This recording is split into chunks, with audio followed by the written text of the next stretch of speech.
everyone, and welcome back to another video with the adventures of the memory makers. Today we're excited to get started on one last project before we head south to the Texas Teardrop Rally this coming Wednesday. So I got like 4.5 days to make this happen, and it's going to be a crunch. So what we're going to do today is we're going to cut off our existing trailer tongue and put an extended trailer tongue on this.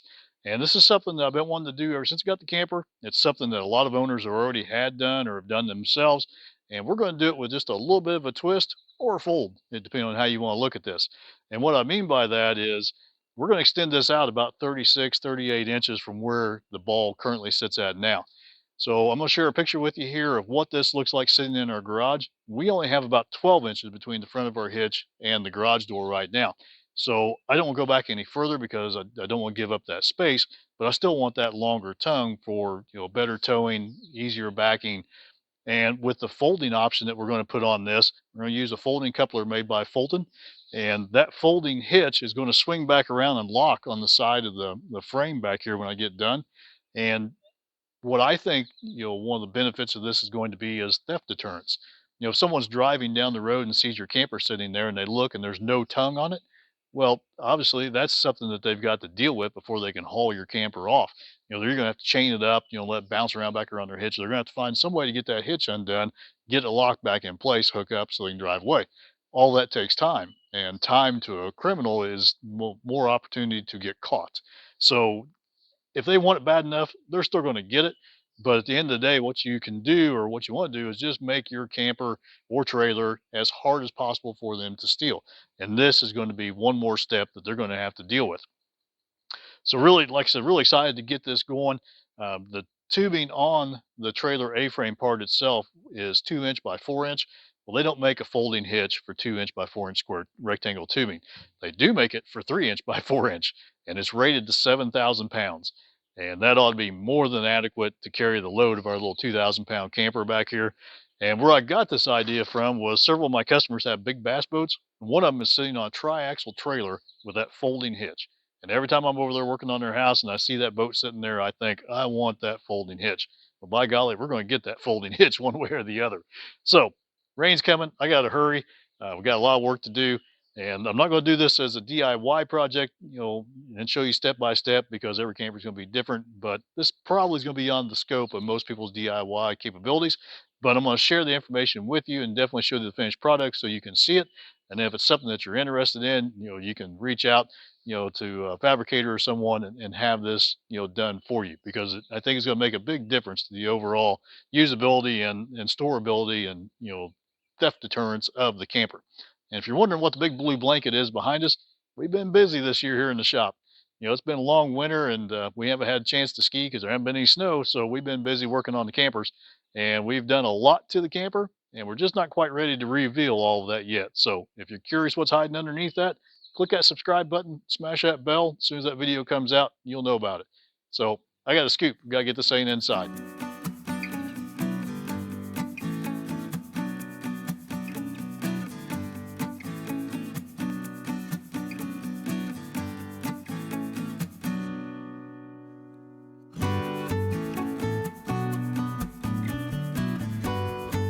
So here we are. It's Sunday afternoon, 22 hours of labor later. We now have an extended hitch. And it's exactly the way I wanted it. Cindy's giggling behind the camera because she enjoyed watching me work 22 hours on this goofy thing. I can sleep better tonight knowing we have an extended hitch. That's all it takes. So let's go over what we got here. So like I said in the first part, I really didn't do this as a DIY video, but I will just kind of run through it real quickly here and show you the steps I went through to make this happen. It was a pretty intensive process, but overall it really went pretty well. I don't know where the time goes when you get it going on projects like this, but the next thing you know, you look up and half your day is gone and you still have more to do. But overall, I was really pleased. Cutting it all apart, I really thought that would take me a couple hours.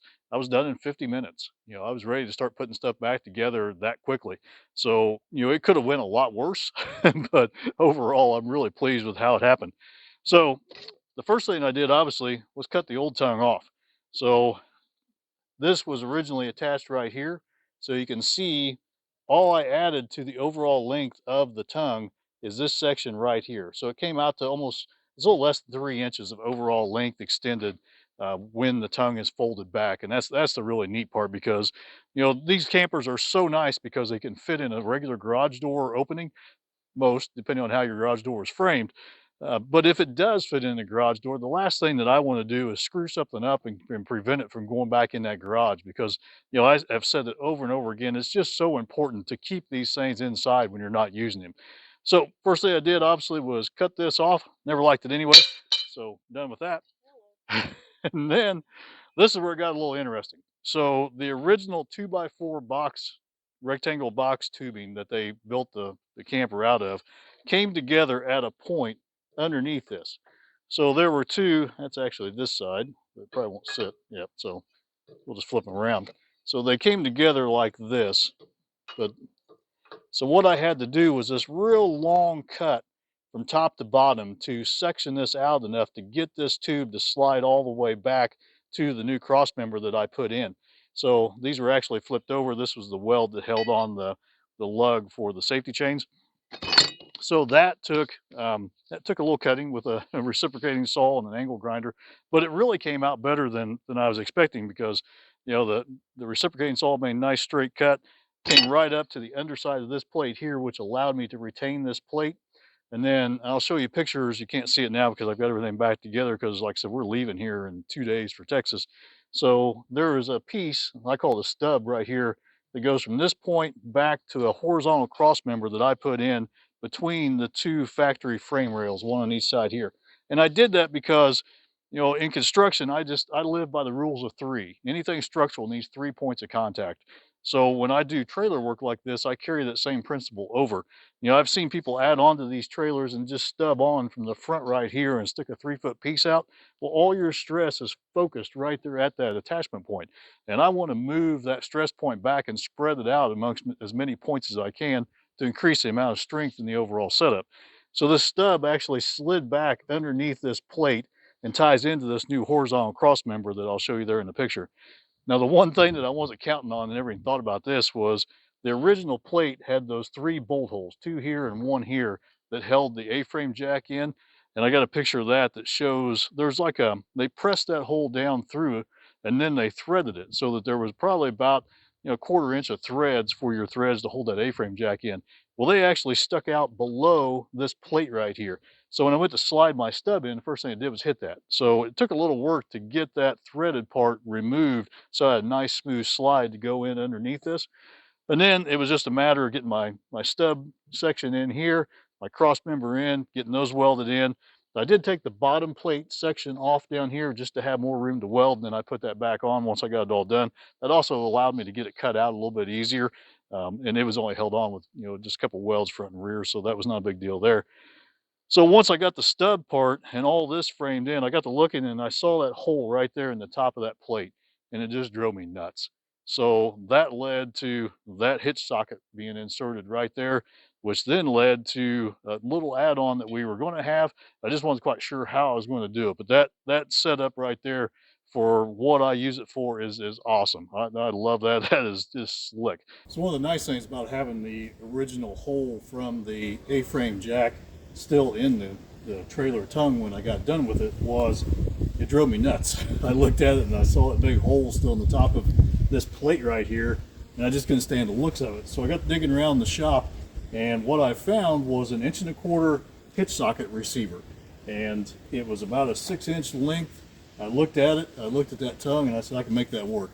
So what I did was I cut a square hole down through the 3x4-inch tongue and inserted this all the way through, and this goes down and locks with a bolt underneath. So this socket right here accepts our bicycle carrier. And what I did was I got a piece of 1.25 inch steel tube, 1/8 inch wall, and cut and welded it up to clear our LP tanks, but move it back as far as I could. And then I used the arms off of our Harbor Freight bike rack that we've been using for like what, 11 years now or so. We've had that thing forever. And the nice thing about this is the only part that is specific to this camper is this upright. This arm section right here from the socket up just pops right out, and then those arms just bolt on with 2 bolts right here. so I can pop those arms back off and put that back on the mount that we used with Cindy's vintage camper, her 1968 Shasta, and then we also use that on the Jeep and the RAV4 as well. So I love multi-use items. So something like this that I can just intermix with other pieces to use with other vehicles is just, to me, is great. But after doing this, we will probably take these bikes with us on every trip that we go, because this ride's nice. One thing, it was kind of an oversight on my part, but it worked out pretty nice, was this is actually creates a theft deterrent device for my LP tanks, because you can't spin this nut with this bike rack on here, and with the Allen head bolt holding it in the bottom, you got to have an Allen wrench to get that bolt out. So it really throws a wrench in someone's idea to actually steal the bikes or the bike rack. So overall, I'm really tickled with this. Plus, in the event that all my welds would fail, this steel hitch receiver tube right here is down through this original plate that I did not remove. So as an just an absolute fail safe, you can't pull this stub out, because that hitch receiver is welded to this stub section right here, which is attached to the folding hinge. When it's locked in there forever, it's not coming out. You know, just cut the trailer apart if you want to take that apart, because it's just it's a mess of welds. So we just got back from a 100-mile torture test through some of the roughest roads in the county, and it's still in one piece. So I think we're good to go. So then, once we got this all done, I went ahead and welded the pipe socket here for my. This is a Harbor Freight tongue jack, and I've used one of these on my work trailer, which is a 6x12 United high top enclosed trailer, about 4,000-pound trailer. I've had that on there for like 5 years now, and it just works. I really like that thing. And what I liked about for this application is it will rotate. You can pull the pin out and rotate it and have it go flat and come up here to the front, or you can just pull the pin and remove it. So when we're going down the road, I'm probably just going to remove that, keep it out of the dirt and then the road grime and everything going down through there, because when you get back, I got plenty of room in the ton box now. I can just drop that in there. So it just gives it a nice clean look going down the road. So I welded that on before I went ahead and got this going. Just people are looking at that as you're going down the road. You'll be surprised how many people are going to, start to pass us and then slow back and say, "Whoa, wait a minute, what'd he do?" And they're going to be, trying to keep it on the road while they're checking this whole contraption out. I'm pretty sure that's going to happen daily. Oh, yeah, well, anyway. So now I will preface this. Like I said, I'm no expert when it comes to building trailers, but I've done it a lot through the years. And that said, I've always erred on the side of caution when it came to the sizing and the welds and how I do things. So everything's probably an overkill. No. Yeah, I will admit that. So we don't need any smart alecks in the running the camera. You don't want the camera person. You just want her to keep her mouth shut, don't you? You're just cold. You want me to shut up. So anyway, this folding tongue that's made by Fulton, it's called a foldaway, is rated to 7,000 pounds for a 2,000-pound camper. So we've got plenty margin for error in that aspect. This 3x4-inch square tubing, when I found out how much I had to give for shipping, and I'll never tell Cindy how much it cost me to get that piece of steel here, but I found how much it was, and it didn't matter which wall thickness I got. I was like, well, heck, give me the thickest one you got. So of course, this tongue probably weighs 100 pounds by itself, and then that hitch is probably another 30 pounds. So not a word then. If I want to put something in that trailer or in the camper, not a word about how much it's going to weigh. I've never said anything about the amount of weight. It's just how much it cost me. So, we've got plenty of strength, and that's the reason I went with a 3-foot length on the extension. I can always make it shorter. If I get to using it and I see that it's longer than what it needs to be, I can always shorten it up. Adding back onto it, well, that'd be a little difficult. So I went ahead and went with the 3-foot length on the actual extension. So I am actually, it worked out to be about 37.25 inches from where the center of the ball used to be to where the center of the ball is now. So, I got 36 inches plus. Like I said, we just pulled it 100 miles, all around the county. It does great. I mean, Cindy even said that she thought that it rode smoother now than what it did prior to it. Yeah. Which is impressive, because I don't even remember how the heck it pulled, because the last time we had this hooked up was what, in October? Hey, steel trap. Steel trap. That describes my mind. So, I'm sure everyone's dying to see how this works. You pull this pin, you pull this pin, if I get my finger out of that one, like that, and then it just rotates away to the side. It's that simple. And like I said, I am only 2 3/4 inches longer now than what I was originally, and I had 12 inches to work with. So it can go back and hit the chocks in the garage, same places it did. And just to show that it will still go in the garage, let's go ahead and fold this back. There we go. And on this fold away hinge, there's a lot of holes that have to be drilled. It uses 16 half-inch high-strength bolts that come with the kit. It was a really nice kit. And they used a flange nut here on the inside that is a lock nut with a pressed edge here and here. Now the only downside to that nut is that their little flange that they use to create the locking device prevents you from using a box end wrench or a socket, because on those two flats of the hex nut, it sticks out enough that you can't get a wrench on that. So you have to use an open end wrench to hold it, which was no big deal once I figured out what was going on. It's got these little rubber bumpers here that create the stop for it when it swings back around. But like I said, there's 8 on each section of the hinge. It's a 3/4 inch high stress bolt here that actually pivots on, and then you've got your 5/8 inch long pin here. On the safety chains, now one thing about when you do a folding hinge like this, the safety chains have to attach to the original part of, or the non-moving part of, the trailer. So in this case, I put a mount down here below the tongue and I went with the nice vinyl coated Curt 60-inch safety chains, which I didn't measure when I did this, but it turned out they were just long enough to reach the truck. So on the fold away section here, it wound up about 32 inches, I believe, and then I coupled that to a Curt. It's a 5,000 pound rated 3 inch square tube quick connector, the actual hitch connector here, and then 2 inch ball. Here are my vinyl coated safety chains. They go up and over. On the uh, on the 7-way wire, obviously it needed to be longer now because everything was longer. This is where I kind of messed up. I didn't measure how long it needed to be, so I got on Amazon and I got, I believe, a 9 foot. And by the time it went up to my truck and connected back to there, yeah, well, it wound up short. So I wound up spending 15 extra minutes making connections to my original 7-way to lengthen everything. And that was when I discovered that the wires inside the original 7-way bundle, or the 7-way whip that came with the camper, were actually starting to corrode inside of their jacket. So when we get back from Texas, I've got a 12-foot unit coming, and I'll replace the whole thing with a new 12-foot. I can't explain why some of those wires were starting to corrode, but when I opened them up, they were definitely showing signs of corrosion inside of the jacket. So that may be something that you want to look for, on your own campers. But like I put these hangers underneath here to help support my safety chain because it does go all the way back to the original. So I've got these 3 here to actually support the chain, and then I put 2 round ones up here to actually support the 7-way whip to keep the two separated. And overall, I think it looks pretty good. Now I did post a picture of this section right here without these pieces on here. I had it in primer on a sawhorse out in front of the garage. So I posted that on the Facebook page, and I never thought of it when I looked at it, but upside down with those supports on it, it looked like a miniature teeter totter. And Jay Polos from down, I think he's in somewhere in North Carolina, he mentioned the whole teeter totter thing. And I was like, I never even thought of that. He said, all I see is a teeter totter. And he's right. That so far is working out really well.